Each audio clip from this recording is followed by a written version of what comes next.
there were so many different elements of this story that I felt I could be an authentic storyteller about because of my life experience.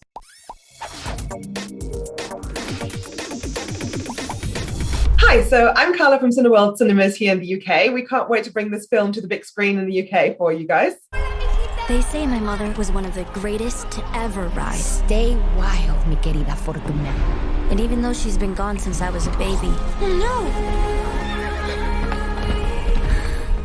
there are still moments where I can feel her spirit.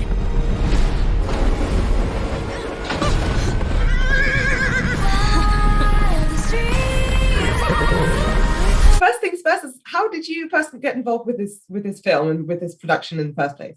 You know, it's so funny. I was remembering the other day that the very first phone call that I got while I was being approached for the movie was when I was sitting in my car in the parking lot of the Los Angeles Equestrian Center, just having finished a ride and on my way home. So the timing of it all felt amazing. And just the idea that, you know, I've been working with horses since I was a young kid. I went through a lot of what Lucky's journey is coming up into being a feature film director at a big studio, the challenges you face and the bravery you need to find in yourself. Welcome to Miradero. And Cora, did you ever see my mom perform? Oh, yes. She was a legend. Fortuna? Hola. You look just like your mother. You must be Lucky Prescott. I like your dress. Oh, and your shoes. I didn't know shoes could be cute. Whoa, horses can do that? Is that barn okay?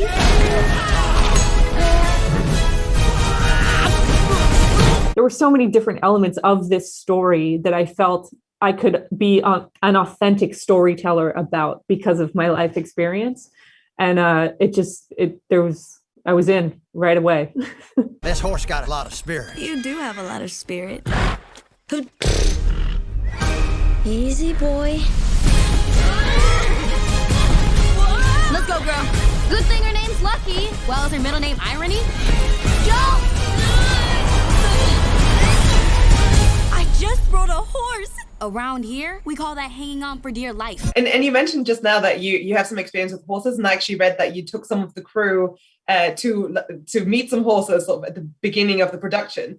What was it that you really wanted them to kind of learn and take away from that experience? Yeah, I mean, I think I've always struggled with being able to precisely tell somebody what it's like to figure out how to communicate with a 1,200-pound animal that doesn't speak your language.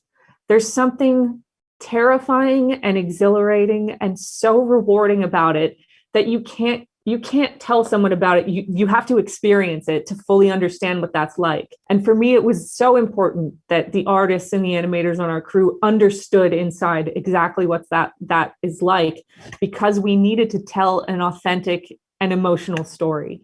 And the only way we're going to do that is if the storytellers understand what they're telling. You are lucky you didn't get yourself killed. You stay away from that horse. Dad, it's not his fault. I'm trying to keep you safe. He said, let's get out of this town. Just take it slow. Horses can feel what you feel. It's in your heart to run free. It's in mine too. But to you, what do you hope that audiences will take away when they leave the cinema after the credits roll? Yeah, there's so many things, but I feel like, especially being, having gone through my experience coming up in the animation industry, where when I started was very much a male-dominated industry. A lot of Lucky's story is about shaking it off and being brave and courageous enough to be who you authentically are. I'm gonna call you Spirit. Let's round up that herd, boys. We need to get Spirit back to his family. This is a terrible idea. Sign me up.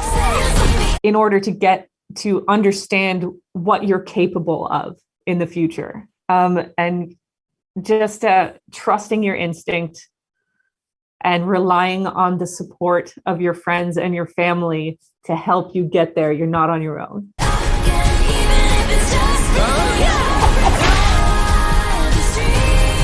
I believe in you, Lucky. You have your mother's spirit.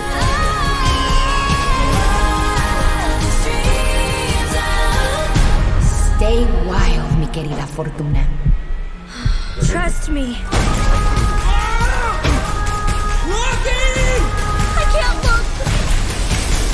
questions that we ask everyone is, obviously we're excited to bring this onto the big screen because it's such an epic, amazing scenery as well. But to you personally, what is your favorite thing about experiencing sort of any film on a big screen in a cinema environment?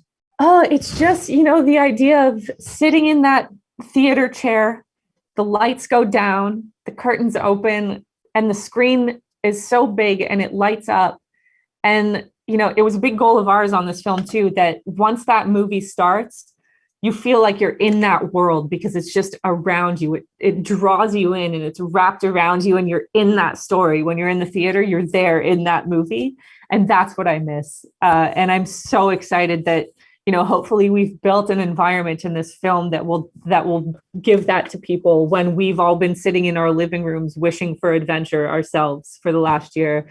I hope Spirit Untamed provides a little bit of adventure as soon as the theaters open. Yeah, brilliant. Well, we can't wait to bring it to the big screen. So thank you so much. Thank you. It was nice chatting. We'll get your family back, Spirit. We'll need the strength of 1,000 marshmallows.